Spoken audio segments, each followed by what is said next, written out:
We live with so much shame. It's like we're conditioned to feel shame about every aspect of our existence. It's exhausting. When culture meets care, change travels faster. Melyssa Ford, a veteran media personality and the host of Hot and Bothered, blends humor, candor, and real talk to make complex, often taboo topics feel human and shareable, where people can laugh and learn in the same breath. I've been on hormone replacement therapy for years now, helping me to regulate everything and feel a sense of sanity, because I found myself at the intersection of grief and perimenopause. My mom had just died. I had no explanation as to what was happening to me. So when did you start going, this is not grief, this is something else? Hair's falling out, skin is crepey, midriff is out of control, and then... When you shared this health journey, did you feel judged? Well, here's the thing. We run out of F's to give. If I have the power to use my platform to help women navigate surviving perimenopause into menopause, then I'm gonna do it. Expert care for menopause and sexual health, now just a click away. Virtual Care by Her MD offers longer visits, personalized treatment plans, and trusted providers, all from the comfort of home. Learn more at hermd.com. This episode was sponsored by Her MD. All right, girly. I look so tanned. I went to a plant medicine retreat in the jungles of Mexico. Were you just smoking weed? No, I swear to God, no. That is an accurate full stop statement. Yeah, we did toad venom. Wait, awesome. We're ingest? Like topical? So you smoke it. You smoke it. I am not doing toad venom, okay? Oh, it's amazing. You know, someone's going to find a way to put it in a tampon and you can just shove it up your vagina. So no, I don't think it would work that way. I hate smoking. Yeah. So ayahuasca would probably be your thing because it's like something that you drink. It's like, it's the pulverized root of a... Yes. Yeah. Drinking, I'm into. Put it in a pretty glass, and I'm a sucker for you. Like, I think in about 5 minutes after ingesting it, you won't give a shit about that glass. You'll just be like, your soul will be like, just having conversations with you. Ancestors will be talking to you and stuff like that. You'll be wondering why you did this. 8 hours later, you'll know exactly why you did it. But in the moment, it's jarring. Mm-hmm. Who did you go with? So I did my first Hot and Bothered retreat. And so I invited a group of girlfriends and it was life altering. I will say that for everybody involved. You have me very curious, but you'll have to come on one of my retreats. I might have to watch. Well, funny that you say that because I had my videographer come so that we could create the proof of concept so that I could send that to hotels and resorts around the world featuring, like saying, hey, invite us, Hot and Bothered. We would love to do wellness retreats at your fine establishment. I'm all about the wellness retreats. I don't know if I'm quite into the venom yet, but I hear you. For some people, it's necessary or it's something that they want to do because they want to gain a sense of clarity. They need to develop an awareness around the concept of forgiveness, not just forgiveness for people who have wronged them or harmed them, including parents, but also for themselves. Everybody left with feeling this sense of lightness, a burden lifted from their shoulders and feeling like they could move through relationships that had been, I don't know, just like fraught with tension in a different way. So it sounds like trauma. Like, oh yeah. Yeah. So PTSD, people will do EMDR therapy and sometimes add ketamine or other drugs along with it to be able to let go of the negative feelings associated with the memories. You still have the memories. Yeah. Right? Because they make you who you are. Yeah. But then not the negative feelings that are making you stuck or holding you back. There's something about going away and you being in a completely different setting and maybe you're with a completely different group of people than you would have normally found yourselves with. And then, it's almost like the social contract once you enter the resort or the retreat is, leave your emotional bags at the door. And we all came here to be vulnerable. So let's honor that.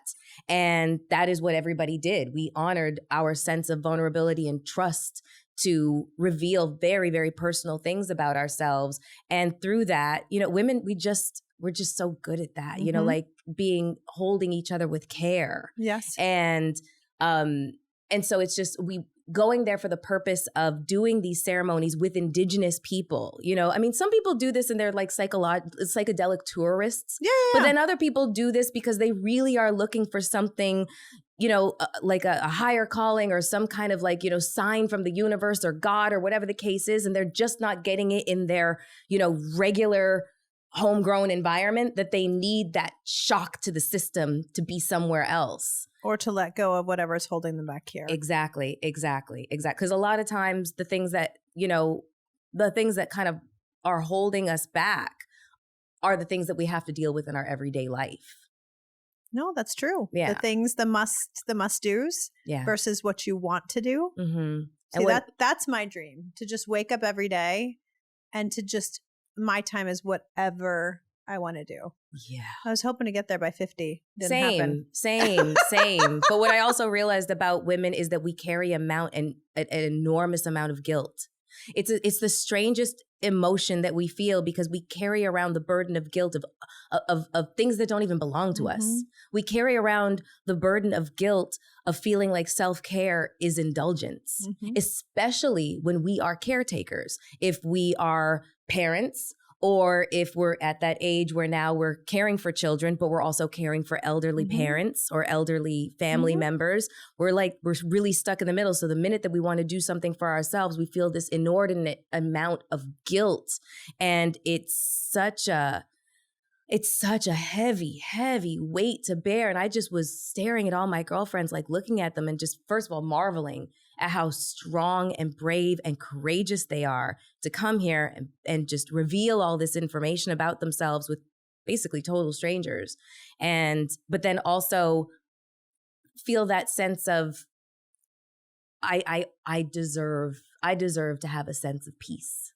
You know, I deserve that. And I want to work towards it. And I'm open to somebody pointing me in the right direction because I haven't figured it out for myself, kind of thing. I hear, though, it starts happening in menopause, at least according to Lisa Mosconi, right? Yes. It's like, that's why you stop giving less Fs and you start actually taking the time to care for yourself and taking that moment. But you're right. It is when life hits you in the face with, okay, maybe I'm moving my kids out, but I'm still responsible for them. And now I'm taking care of aging parents. And maybe my sex life is not where it used to be. And my hormones are all over the place.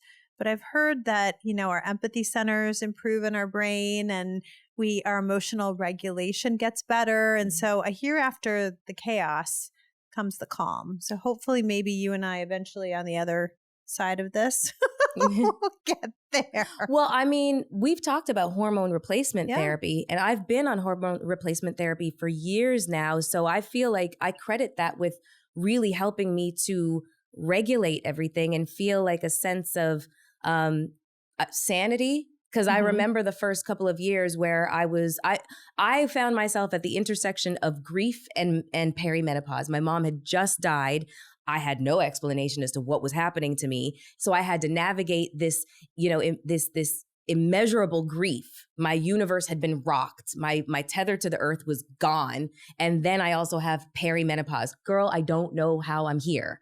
But I will say the doctor must... Because you're a woman. That's why. That's the thing. But you know, there's also that statistic that the highest... So how old were you when this was going on?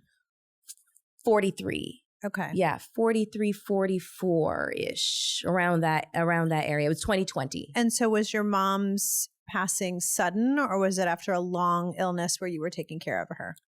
No, it wasn't sudden, but it wasn't lengthy. It was she had a very rare form of cancer. It was cancer of the appendix. Like, first of all, what do we need an appendix for? What does it do other than rupture and almost kill us? There's that. And then you can develop cancer of the appendix. No doctor really even thinks of it. So it can hide and lay in wait. Yeah. It's so treacherous and insidious. And then it will start to... And with women, it presents so vaguely. We're bloating and abdominal pain. There, exactly. Right. That part. Stuart Scott died of, remember, the ESPN reporter? And that was good friend. Oh, I didn't know that. Yes. I remember watching his speech after he got ill and actually showed it to my kids. And I remember saying to my husband, who happens to be a medical oncologist, said, what the fuck do we need an appendix for? And why does somebody die from it? It's a rudimentary organ. We really don't know. Seriously. And that's so true. So what it did is it lay in wait and it metastasized until it decimated my mom's colon and bowel. And there was, the doctors did as much as they could. She lived in Canada. So I have full faith in our medical establishment there that they did everything that they could. But there was just nothing that could be done. And then my mom, the brave, pragmatist that she is, she elected to schedule her passing through medical assistance in dying. And that happened on May 19th, 2020. So that was another add-on to the mom dying thing. Oh, she also chose the day. So I'm literally counting down the days like, I had no idea. Perimenopause too. Like what is so you're grieving. Yes. Obviously going through these immense emotional swings. And then how does it, because I remember you saying something to me in passing when we saw each other at Oprah. You were like, girl, my journey. And so obviously I had no idea about that and the whole backstory. But then what was happening? Did you think you were just grieving? Because nobody got the playbook on perimenopause and menopause, including the board certified OBGYN. I had to get mine later. So when did you start going, this is not grief, this is something else? It was, I would say like early 2021. So maybe about April, May was when I was in the shower and I was washing my hair and my hair was falling out in clumps. I could literally feel strands of hair coming out of my scalp. Yeah. It's a gnarly feeling. And it's not normal how much hair was in my hands. I said, what the hell is happening? Yeah. And then, I've always been able to, diet and exercise my way back into whatever shape. If sometimes I go on a vacation and get a little crazy. Yeah. But this midriff situation, I was like, who is this? What happened? Especially since I'm like, known for like my little tiny waist. It was gone. And I couldn't. And you're out in the public, right? The public eye. You don't privately get to go through perimenopause and menopause. Yeah. So you're out there. And so, I've always had, exceptionally nice skin. Thanks, mom and dad. Just a little bit. I mean, when you walk into a room, I was like, there she is. She's so pretty.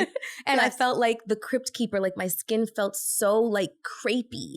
And so hair's falling out, skin is crepey, midriff is out of control. And then the sleep disruptions happened. And when I say I've never had a hot flash, I've only had the night sweats. And I would venture to say they're worse because this is the way that mine went. I would wake up 6 to 7 times a night.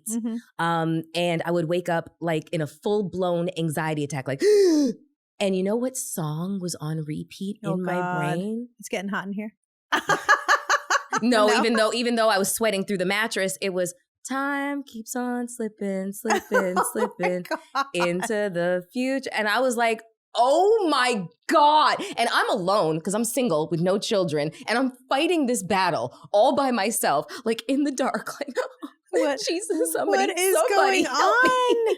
It was So did you have the palpitations too? Yes. Yeah. The heart palpitations as well. The whole full blown anxiety attacks in the middle of the night.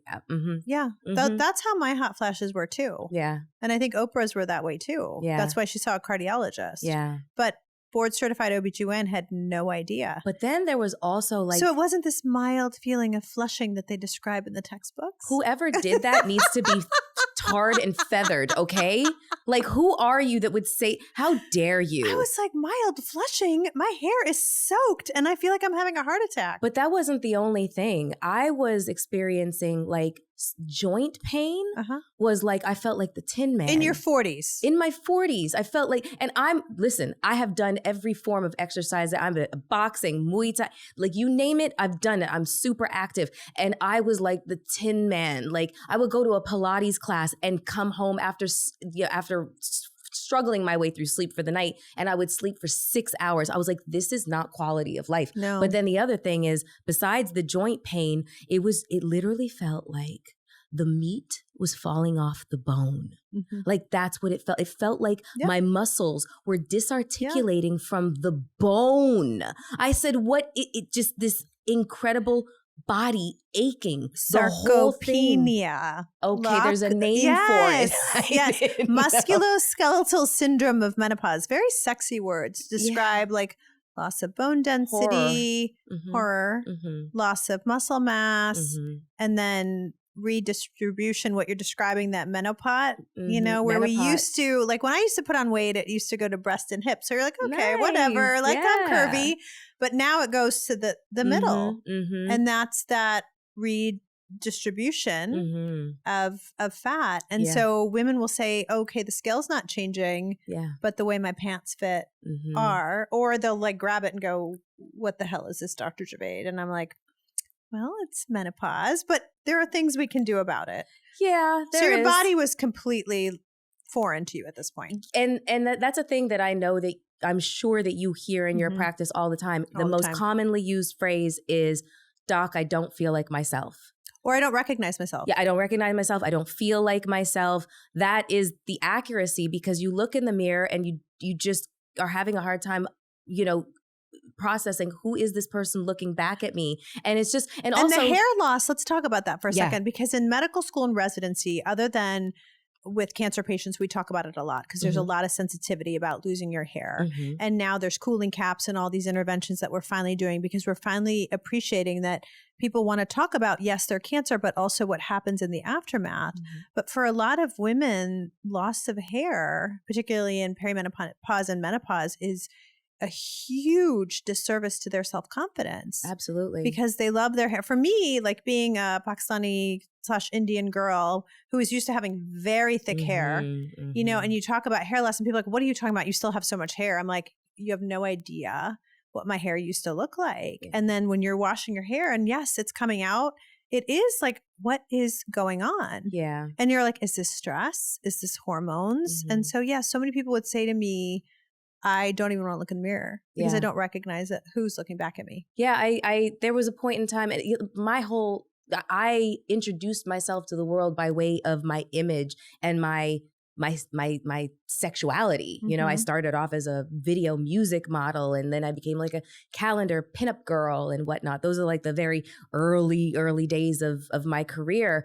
And so, you know, it's, even though in your mind you graduate from being that version of yourself, there's still this expectation for me to maintain that outward appearance. And so the additional criticism that I would get, like the audacity that I have to age, you know, and not look the same way that I did when I was 25 years old, coupled with the fact that like I'm actually seeing it happen in real time and having to come to terms with it. It's something that's already difficult for women to, you know, adjust to, but then to, you know, just have that coupled with the low libido and all of the things that just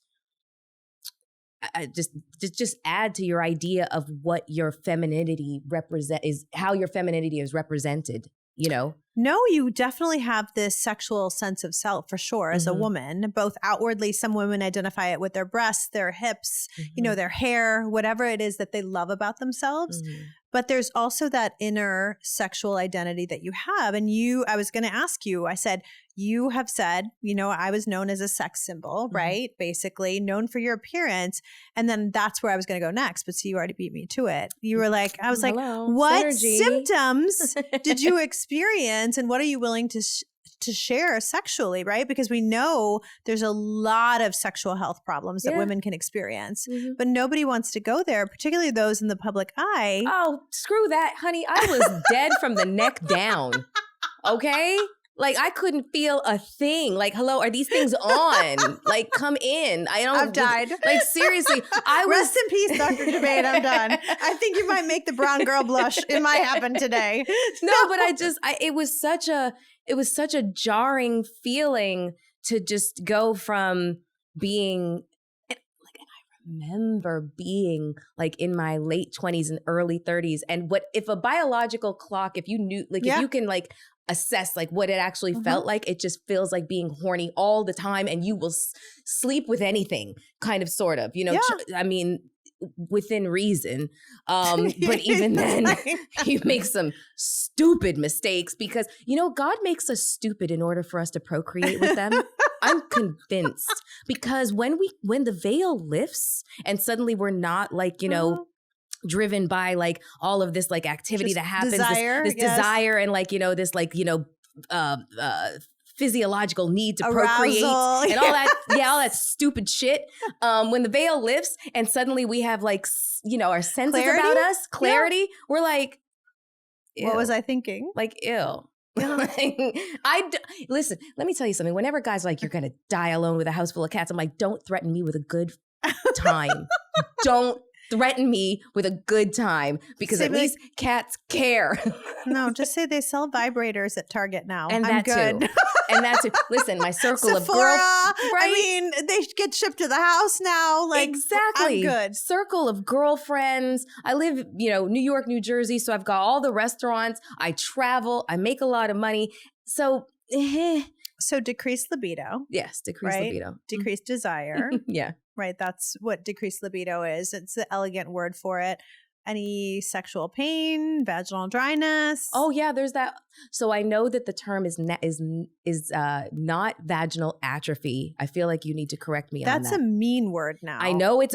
So we were talking the unwoke word. Exactly. Yes. So we were talking about how insidious the vocabulary is in reference to our physiological.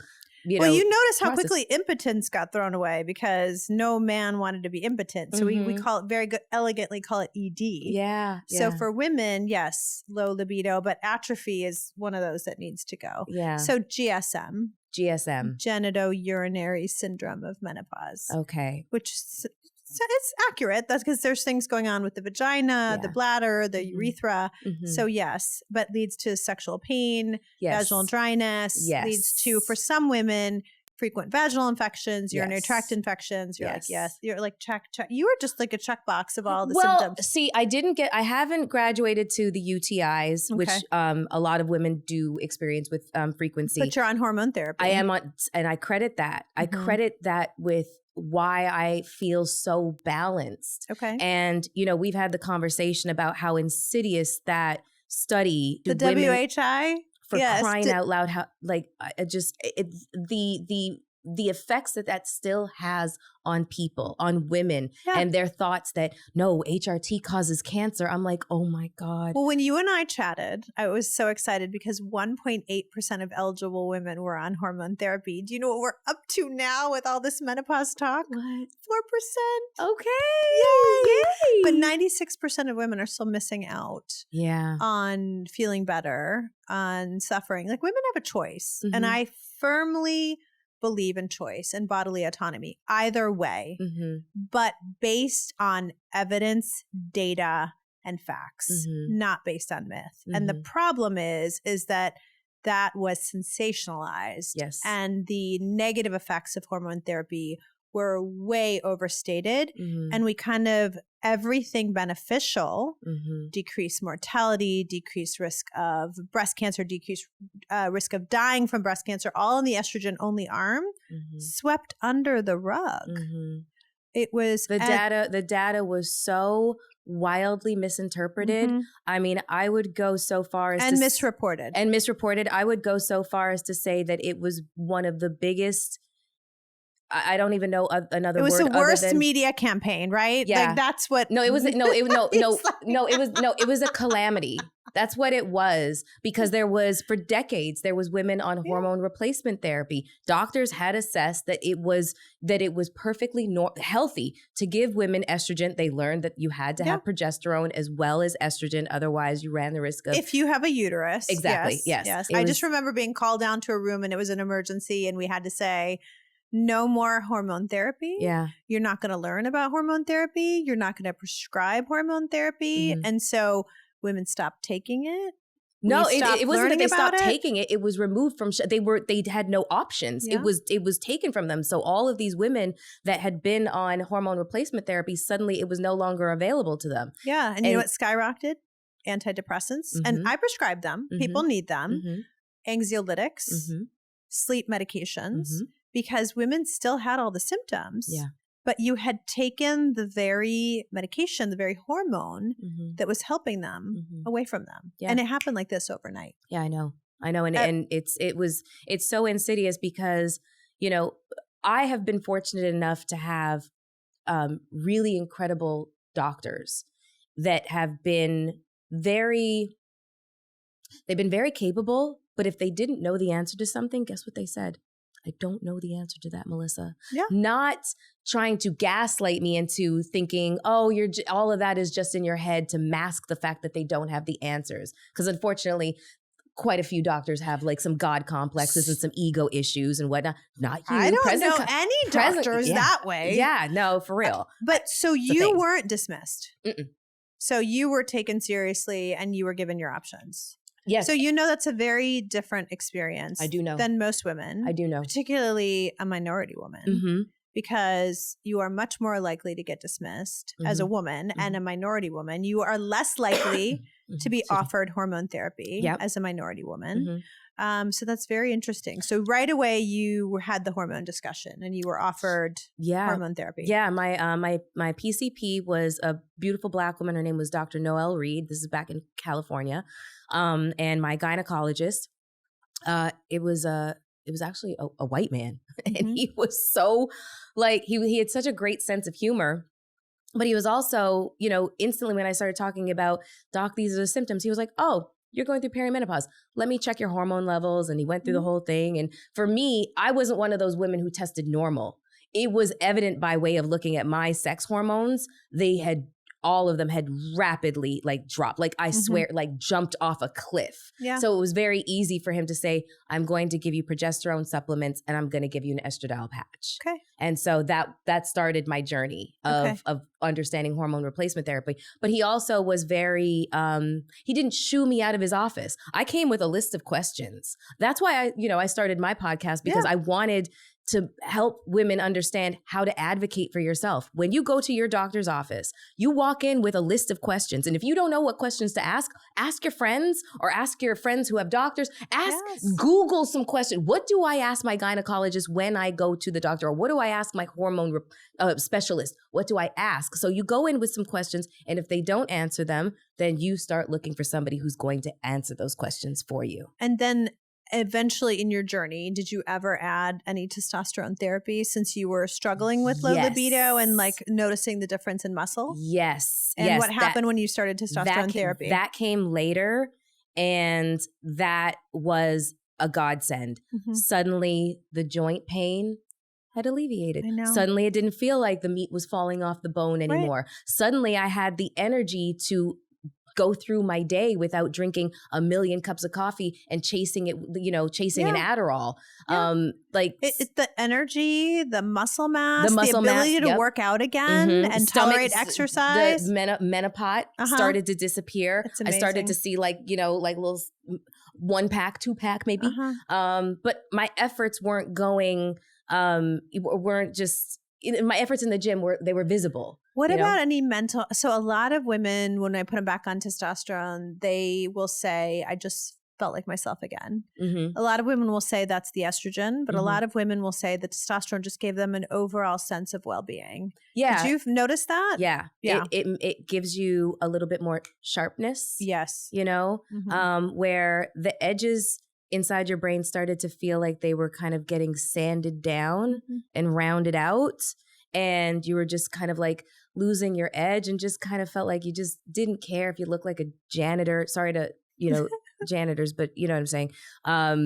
Like 5 days out of the week, suddenly you kind of cared a little bit more, like, about your presentation for yourself. Yeah. For nobody else but yourself. Yeah. But you started to feel the edge back and you started to feel like a sense of passion again. Yes. You started to feel a sense of interest. So the apathy goes away. Exactly. Yes. The apathy is another insidious part of this whole process that you feel like you have to come to terms with, that's your new normal. And it's not your new normal. The thing that I've realized through this journey and watching my girlfriends who are thriving for their own reasons is that the best years are really in front of you. And these women are just incredible, vibrant, like extraordinary beings. Mm-hmm. So that vibrancy does not leave us once this comes. It's just, we just have to figure it out. We just have to pivot. We have to reframe. Because we're outliving our ovaries. So all we're doing is we're not putting a foreign substance into your body. We're just replacing your hormones because women didn't used to live as long as we do. And the problem right now is that we are living long, but we're living longer in much poorer health. And so when I talk to women, I always tell them I want them to flip the script and don't ask me. I mean, you can ask me what's going to happen if I take hormones, but I think the more important question is what happens if I don't? And that's increased risk of dementia and fracture and cardiovascular risk. You know, hormones are such a key component if you are a candidate of longevity because you just don't want to live longer, but like you're describing, you want to thrive. Let me tell you this. My sister has had 2 hip replacements and she now is experiencing a degenerative spinal condition. I am 48, so my sister is 57. Yeah. So like but there's like a 9-year age difference between us. And she's never been on hormone replacement therapy. Now, I'm not a doctor. I don't know. But I oftentimes think to myself, would the trajectory of her ailing health have been altered if she had gotten on hormone replacement therapy in her early, mid, or late 40s? I don't know. Nobody knows, but it is a possibility. But what that also did was that encouraged me to go for my first DEXA scan.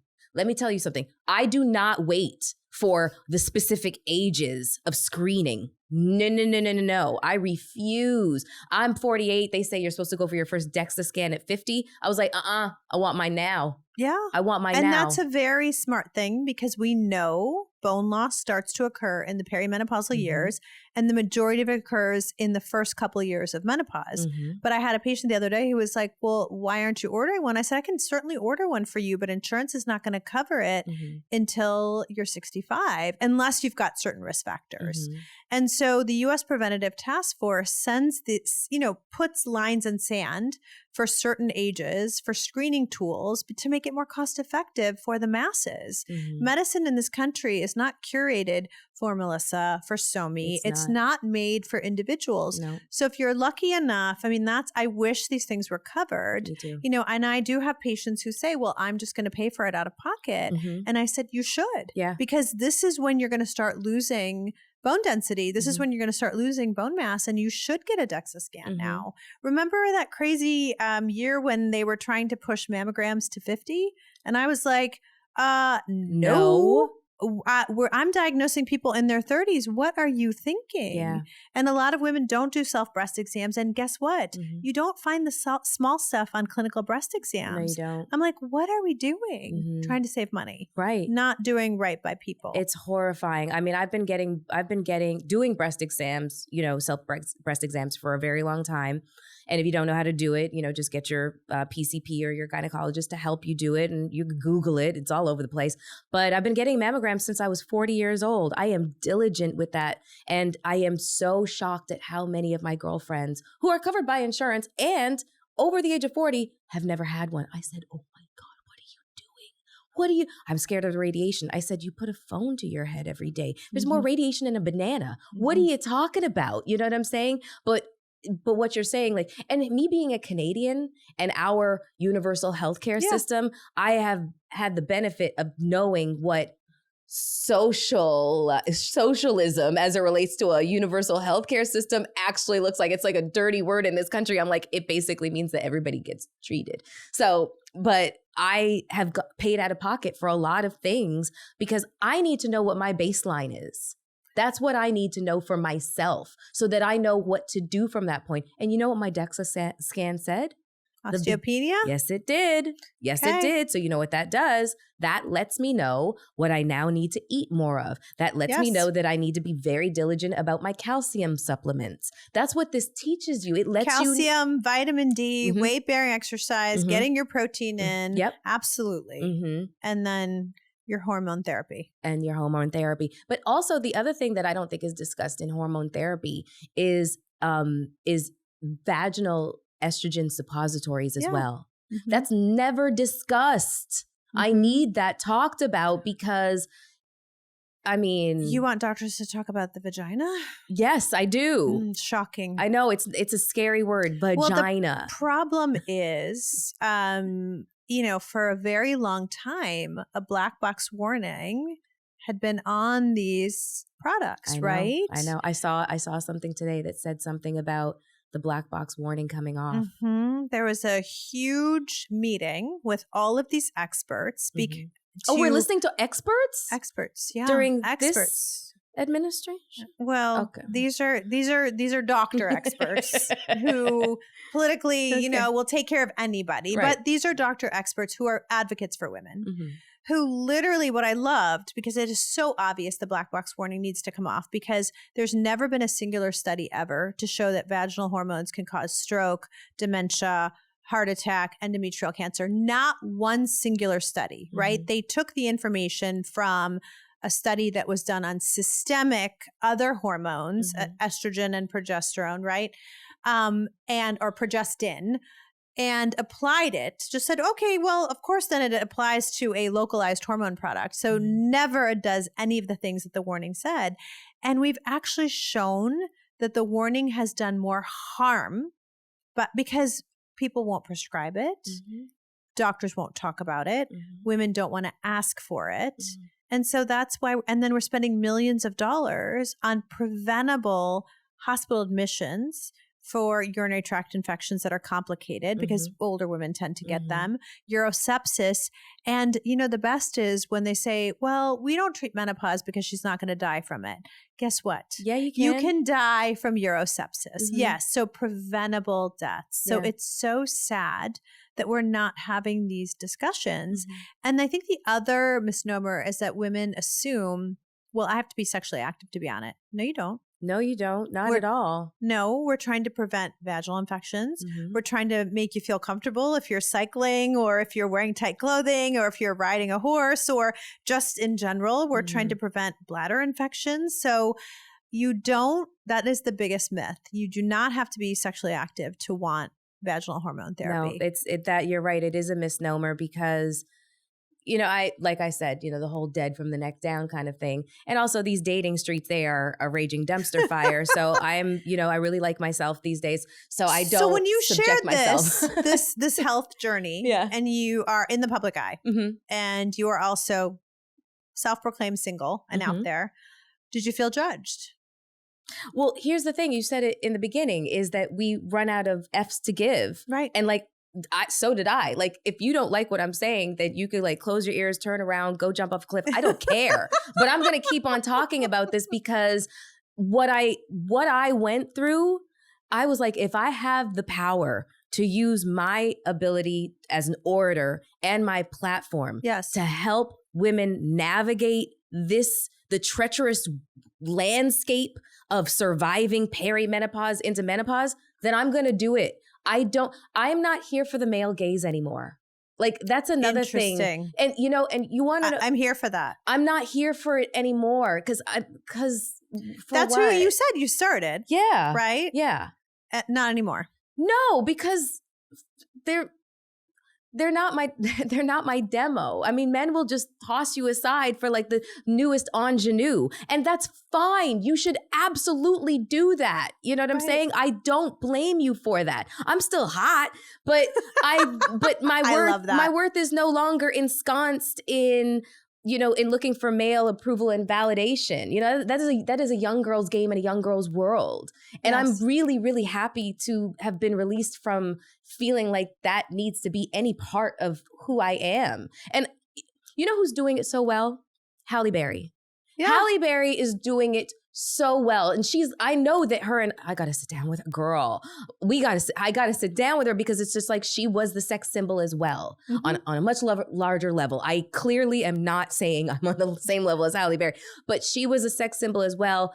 But physiologically, biologically, emotionally, mentally, spiritually. She went through all of these changes without any information as to what's going on with her. She had to navigate them on her own. And she probably felt the exact same way that I did, this sense of like internal conflict of who the world recognizes you and knows you as, and who you really, really actually want to lean into being. And realizing that, wait, I'm not the only woman going through this. Wait, millions of women before me and coming after me, they're going through this and nobody told us. Well, guess what? We are in a constant state of rage. And I see exactly why she did what she did. I feel like our trajectory was happening at the exact same time. She just was very vocal about it very, very quickly. And I was still navigating, you know, the grief of my mom's death. So I was kind of in witness protection program kind of thing. But once I got out of it, then I was just like, oh, okay, guns blazing, let's go, let's do this, and let's talk about this. No shame, no nothing, because you know what? We live with so much shame that doesn't even belong to us. We live with, it's like we're conditioned to feel shame about every aspect of our existence. And you know what? It's exhausting. It's exhausting. And I'm not going to feel shame or embarrassment or humiliation about going through a natural, physiological, biological, experience that basically is just letting me know that I'm still alive. No, and aging is a gift. It's a gift and to and be a privilege. Here, it is a privilege because if you're not menopausal of that age and you don't live long enough, guess what? You're dead. Yeah. And so you are right. She's been very brave. She's also lived with type 2, I believe, diabetes. Yeah. She's had GI problems. She's been very vocal about her health struggles. She looks amazing, but I think what comes across with her is that she's not trying to do it for anyone but herself. Yeah. And that is that, and I think women appreciate that so much. I think that has endeared her to women even more than she already was. I mean, we loved Hallie because she was a great actress and she was a pioneer and she's all these wonderful things and she was so stunningly beautiful and she was always so elegant and poised and all the things. And then she navigated she was single like you for a lot of time. Yeah. And so she navigated some tough relationships. Yes, she has. She took some heat. Yes, she has. Yes, she has. Okay, so we love Hallie up here apparently. Okay. Yeah. No, well, we're from the same little town in Ohio. Okay. Bedford, Ohio. Okay. Yes. So yes, I love myself another Ohio girl. So you've been talking about your platform. You use a lot of humor, but I think you use it so effectively. But what's the single most effective format you found for menopause content? Because you and I got a lot of views and that was in the beginning. Then you went on and won this fancy award. Congratulations. Thank you. So was the award that you won? It was a Gracie Award. It was the Women's Alliance in Media, and it's a very prestigious award. It was the 50th year. So congratulations. Thank you. It was I'm sitting in a room with all of these incredible, these giants, in the media world and women that I hold in such high regard. I mean, Sarah Sidner was talking, and do you know who Sarah Sidner is? I believe she's on Good Day LA. She's an anchor on one of the morning shows in LA, and she has been documenting her breast cancer journey. Oh. And my God, she's just such an incredible woman. She was also very good friends with Ananda Lewis. Okay. So that parallel story of one friend who chose different methods to deal with breast cancer, which, and maybe some, we talked about the whole concept of our femininity and losing our hair, but also if we're confronted with breast cancer, what a double mastectomy diagnosis looks like, or recommendation looks like, feels like, and how some women are literally does that mean that I'm no longer a woman? Am I half a woman kind of thing? And this is what Ananda faced. So, rest in peace to Ananda Lewis. We learned a lot from that loss. But now seeing Sarah Sidner standing on that stage and winning an award and just getting the recognition for being so powerful and brave and courageous, documenting her journey for other women to, pay attention to and understand and maybe learn something from. She was one of the women that was recognized there. Monica Lewinsky was there. Wow. I can't say enough about that woman. I want to interview her so badly. I think that she is just such a formidable woman who has traversed something that almost no one on this planet can understand. You know it's going to happen now because you've thrown it out there. Oh, I'm a manifesting monster. Yeah, same. Yeah, no, I'm a manifesting monster. No, my team and my husband and they're like, don't get an idea into Somi's head because she will it into existence. No, so I am all about manifestation. I threw some words out there and I was like, I actually met you at the place. Oh, I had put Oprah was one of the first things that I wanted to do this year. I threw it out there. I was like, I am going to see Oprah this year, and I've gotten to see her twice in action. I haven't made it yet on her couch, but one day I will. It's another couple inches. You're manifesting. Remember when you saw me? You're like, "What do you do? Why aren't you on stage?" I'm like, "I know." Yeah. Because it's like that seems like where I would see you. Yes. One day, very, very soon. But congrats to you on all your success. So what do you think has resonated with everybody? What do you?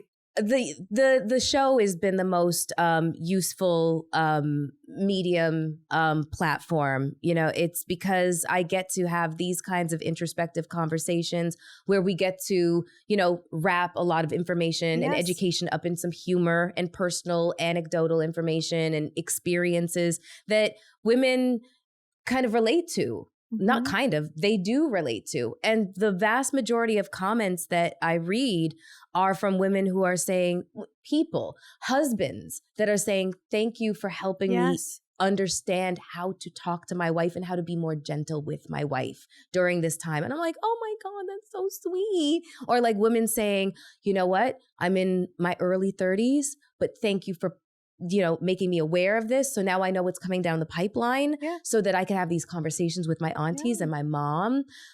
Just people saying, thank you for the information. I thought that starting a podcast, trying to talk to Black folks or people of color about their health was like pushing a boulder up a hill wearing roller skates. Because a lot of time people act like ostriches. They want to stick their head in the sand and they just want to be like, la, la, la, la, la, I don't want to know. I don't want to know. I don't want to know. And they just ignore. And well, that's not going to get you very far. Well, in our culture too, there's a distrust of the medical system. And understandably so, because, ignored, not just ignored, but like our bodies were experimented on. I mean, like if you think about the history of the chainsaw and why they were actually created, that is a Googleable thing. But it's just there is a very large distrust of the medical community, medical industry, and for very good reason.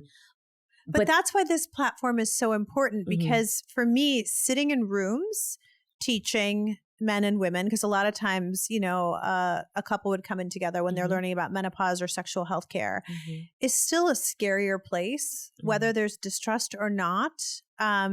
But what you've done, like sitting in this space is a lot easier, don't you think? Yeah. Laughter is the best medicine, but it's easier for people to digest. And if they want to just listen or they just want to dip their toe in, that way they can get information and then they can take it and make it something actionable. They can go, oh, you know what? That's happening to my wife or to my girlfriend or to, whomever.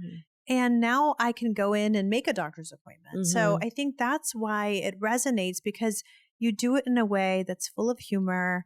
It's approachable. Yeah. I mean, I remember I met you and within 2 minutes, I was laughing so hard. I'm like, this is going to be the easiest hour. We ended up talking for an hour and a half the first time I remember. Yeah. Because I was a couple innings late to the game.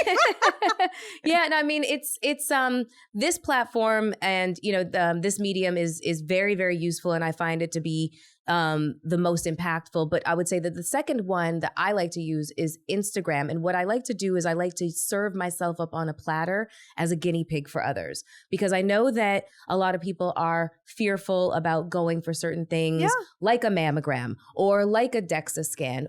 One thing that you can do, for example, as women, once we start hitting perimenopause, something happens to our cholesterol levels. They start to shoot up. Yes. But high cholesterol is not necessarily indicative of of heart disease. One doesn't necessarily have to do with the other. It can, but not necessarily. Are you going to start talking to me about cardiovascular risk markers and coronary calcium scores? Am I going to have to give you an MD by proxy too? You're going to start, because nobody screens for cardiac disease. Yeah, so tell me more. Well, me and my doctor, listen, I pick my doctors by finding out how much of me they can tolerate. All my questions, and you're not kicking me out of the room. I'm going to be here for, if it's going to take 30 minutes, an hour, I'm taking that hour. Yeah. And that's how I choose my physicians, is the ones that are willing to just sit there and tirelessly go over things with me and talk to me. And they realize that I'm very well read, that I do my homework. So I'm not just sitting in there wasting their time. I'm really, really trying to learn how to, live a long, healthy life, but also because I'm taking this information with me and I'm putting it out there. I'm dispensing this information, So do you know what's going to make you so mad is the majority of women that I hear, they're like, oh, I was told I have high cholesterol. I'll come back in 6 months. I go, what is 6 months going to do? No. There's data points that you can get. I understand. Cholesterol is not all cholesterol. I know. So this is what we did. So when we started to see my cholesterol level, going up, we decided to monitor it. Okay. And we put a time limit on that. Okay. And so it was maybe I started with him.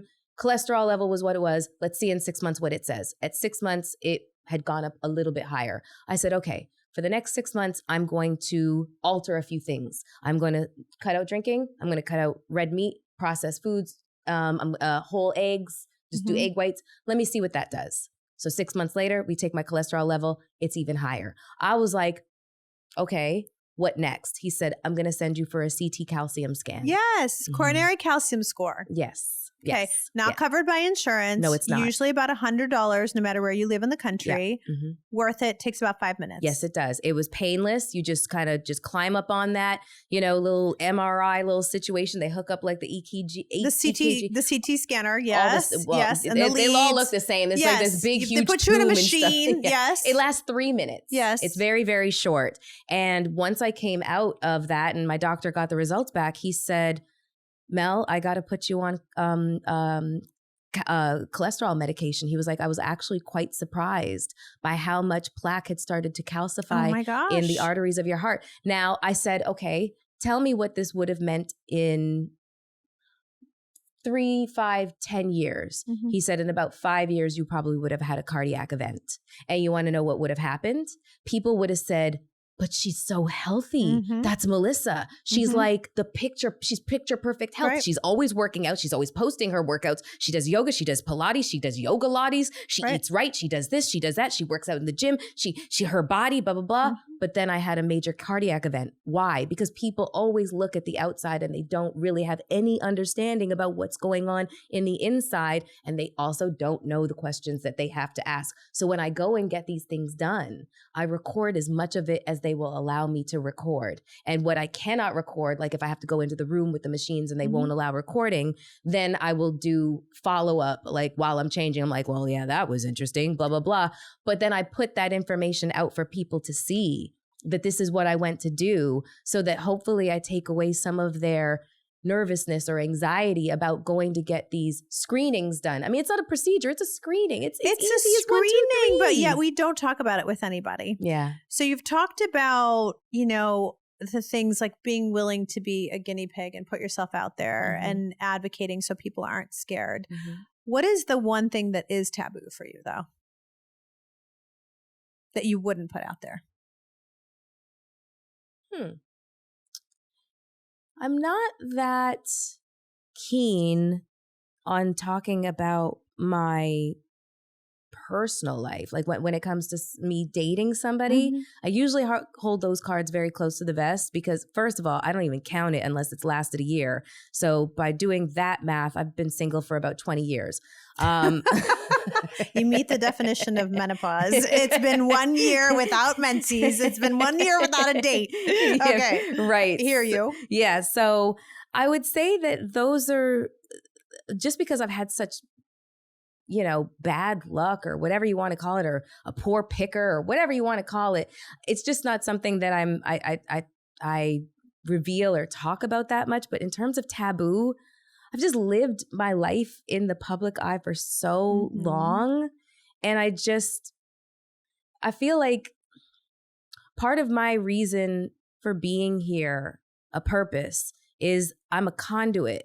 And I'm also, you know, I understand the human condition and the human experience in a way, and I have a ability to tell stories in a way. Like I'm a natural born orator. So that's what I'm supposed to do.